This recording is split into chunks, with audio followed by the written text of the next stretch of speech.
Sacrifice করছেন, তা করুন, বেশ করছেন। সংসারে সবার কাছে ভালো শুনতে হলে একটু আধটু স্যাক্রিফাইস করতে হয় বই কি। ভোর 4টেতে ওঠেন, রাত 12টায় ঘুমোতে যান, তা বেশ করেন তো, আপনারই তো সংসার। ডাক্তারের কথা মতো 6 ঘন্টা ঘুমোতে হবে এমন কোথায় লেখা আছে শুনি? ব্রেকফাস্ট খেতে খেতে বেলা গড়িয়ে দুপুর হয়ে যায়, তা যাক, আপনার তো দীর্ঘদিনের অভ্যেস, খিদে মরে গেছে, তাই না? সে ঠিক আছে, আপনারই তো সংসার, সবাই কত আপন আপনার, তাদের জন্যই তো করছেন, তাই তো? অথবা নিজে ছেঁড়া জুতো আর পুরনো জামা পরে অফিসে যান, টিফিনের টাকা বাঁচিয়ে রাখেন ছেলে মেয়ের জন্য, তা বেশ করেন। টিফিন না খেয়ে খেয়ে তো আপনার এখন আর খিদেই পায় না, তাই না? পুরুষ অথবা নারী বলে নয়, মানুষ হিসাবে ক্রমাগত স্যাক্রিফাইস করে চলা আপনি ভুলেই গেছেন ভালোভাবে বাঁচতে। একটা টাইমে আপনার ঠিক সকাল 9টায় খিদে পেত, খেয়ে নিয়ে আপনার কাজ আপনি করতে পারতেন, কিন্তু তাতে কোনো রোগভোগ একটু কম হতো। একজোড়া সস্তার জুতোর দাম বড়জোর 600 থেকে 700 টাকা। দিনের পর দিন ছেঁড়া জুতোর জন্য হীনমন্যতায় ভুগছেন। এই সামান্য কটা টাকায় আপনার সংসারের হাল ফিরবে না নিশ্চয়, কিন্তু অফিসে ঢোকার সময় আপনার হীনমন্যতাটুকু কাটবে অবশ্যই। আচ্ছা, আপনি যে স্যাক্রিফাইস করছেন আপনার সংসারের সবাই জানে? মানে তারা বোঝে আপনাকে? আপনার প্রয়োজনে তারা নিজের একটা শখ ও বিসর্জন দেবে তো?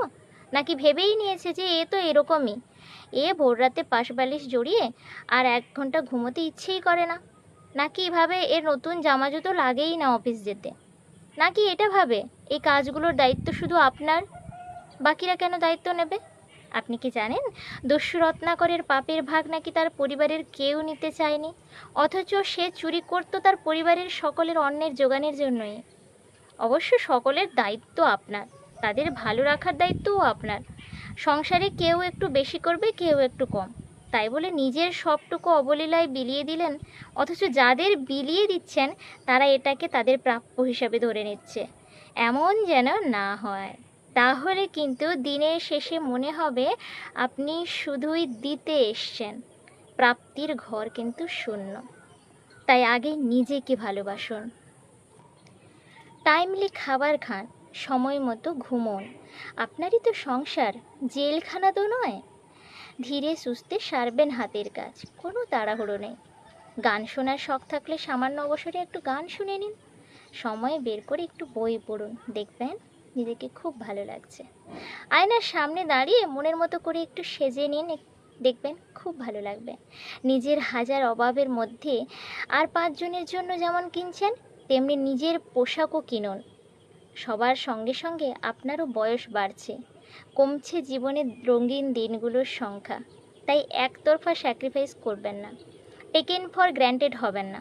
নিজেকে মূল্য দিন, অন্যরাও আপনাকে দেখবেন মূল্য দেবে। তারাও ভাববে এই মানুষটারও বেসিক নিডস আছে, সবটুকু আমাদের বিলিয়ে দেবে না, ওরও কষ্ট আছে, যন্ত্রণা আছে, ওকেও বাঁচতে দিন। তাই সবার জন্য সব সময় একদম অনায়াসে নিজেকে বিক্রি করে দিবেন না। আপনার যে ফিলিংস আছে, আপনারও যে কষ্ট হয়, সেটাও সবাইকে বোঝান।